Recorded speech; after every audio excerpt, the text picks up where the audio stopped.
غلطی کرنے کے بعد اگر دل میں کٹکا محسوس ہو رہا ہو کہ کچھ غلط کیا ہے تو اسے رحمان کی ہدایت اور ضمیر کی آواز سمجھ کر اپنے رب کریم سے معافی ضرور مانگ لینی چاہیے۔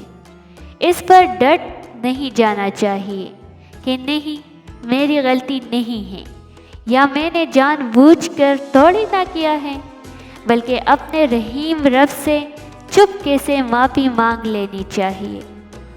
کتنے احسان ہے خدا کے ہم پر، کبھی پڑھ کر سورہ رحمان دیکھنا۔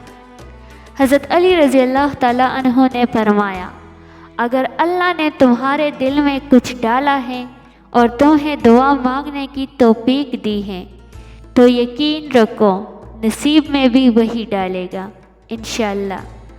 حضرت علی رضی اللہ تعالیٰ عنہ کا قول ہے، اگر نماز پڑھنے والے کو علم ہو جائے کہ کیسی رحمتوں نے اسے گھیر رکھا ہے تو وہ کبھی سجدے سے سر نہ اٹھائے۔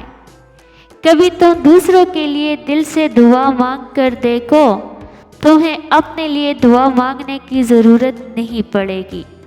انسان کی تمام پریشانیاں دو باتوں کی وجہ سے ہے، تقدیر سے زیادہ چاہتا ہے، وقت سے پہلے چاہتا ہے۔ مخلص لوگ بہت کمزور ہوتے ہیں اور دھوکہ بھی جلد ہی کھا لیتے ہیں، کیونکہ وہ اپنے خلوص کی وجہ سے نرم پڑ جاتے ہیں اور زمانہ ان کو نگلنے کی کوشش کرتا ہے، لیکن ان کی مدد اللہ کرتا ہے۔ دھوکہ کھانے والے کو سکون مل جاتا ہے، لیکن دھوکہ دینے والے کو کبھی سکون نہیں ملتا، وہ بھٹکتے رہتے ہیں۔ ایک عورت رات کے وقت اکیلی جا رہی تھی۔ حضرت عمر رضی اللہ تعالیٰ عنہ نے بیس بدل کر پوچھا کہ رات کے وقت اکیلی جا رہی ہو، آپ کو ڈر نہیں لگ رہا کیا؟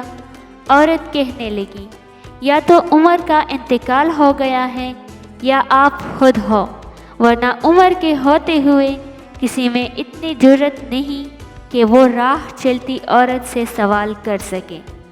میں تیری رحمت سے بالکل مایوس نہیں ہوں یا اللہ، بس مجھے میری ہر آزمائش میں کامیابی عطا فرما دے۔ انسان کا سب سے بہترین دوست اس کا ضمیر ہوتا ہے، جو اچھے کام پر انسان کو شاباش دیتا ہے اور برے کام پر ملامت کرتا ہے۔ اگر انسان برا کام کرنے کے بعد شرمندہ نہیں ہوتا تو سمجھ لو اس کا ضمیر مر چکا ہے۔ محبت کا اصل حقدار تو ہمارا خدا ہے، جو تمہیں 70 ماؤں سے بھی زیادہ چاہتا ہے۔ الفاظ کر ہی کیا سکتے ہیں، قائل مائل اور بس گائل۔ تمہاری تقدیر اتنی دفعہ بدلتی ہے جتنی دفعہ تم رب کے آگے ہاتھ پھیلاتے ہو۔ دلیلوں سے دوا کا کام لینا سخت مشکل ہے، مگر اس غم کی خاطر یہ ہنر بھی سیکھنا ہوگا۔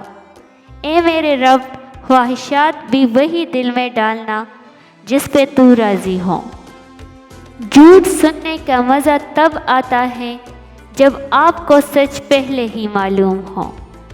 زندگی سے ضد کرنا چھوڑ دو، کچھ صلے اس جہاں کے لیے نہیں ہوتے۔ سبھی خواہشیں اس دنیا میں پوری ہونے لگے تو پھر اگلے جہاں کے لیے کیا باقی رہ جائے گا؟ اپنے رب سے اپنی محبت مانگے، یا رب ہمارے دل کو اپنی محبت سے بھر دے، ہمیں تیرے سوا کسی کی محبت کی آرزو نہ ہو۔ انسانوں سے امید رکھ کے وہ بہت جلد بیزار ہو جاتے ہیں۔ جب ہمارے دل میں اپنی رب کی محبت کے سوا کسی کی محبت نہیں ہوگی تو دل پرسکون رہے گا۔ ایک ماں کا رتبہ مل جانا کوئی معمولی بات نہیں۔ تاریخ رقم تب ہے جب کسی عورت نے اپنے فرائض کو سمجھا۔ ایک بہترین عورت اپنے فرائض سے غافل نہیں ہوتی، کیونکہ اسے علم و شعور ہوتا ہے کہ اس کے بچے امت مسلمہ کا سرمایہ ہے، جس کے لیے اللہ رب العزت نے اس کو ماں کے درجے کے لیے منتخب فرمایا۔